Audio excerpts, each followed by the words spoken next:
Hello साथीहरू, अस्ति part 1 को त हेर्नुभयो होला। अब यो पार्ट 2 को पनि हेर्नु होला है।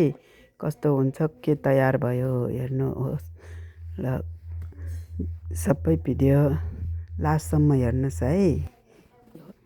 मैले आज ट्राई गरेको ल, यस्तो राम्रो भयो। हेर्नुहोस् त, मेहनत चाहिँ धेरै पर्ने रहेछ। मेहनत बिना त के राम्रो होला र, होइन साथीहरू। मेहनतको अनुसार राम्रो पनि भएकै हो ल। आफैलाई चित्त बुझ्यो। अरू त धेरै नै मैले बनाइसकेँ। यो डिजाइनको चाहिँ आज ट्राई गरेको राम्रै भयो। हेर्नुहोस्, राम्रो लागेमा कमेन्ट गर्नु होला है। सेयर, रिपोस्ट, कपी लिङ्क सबै गरिदिनु।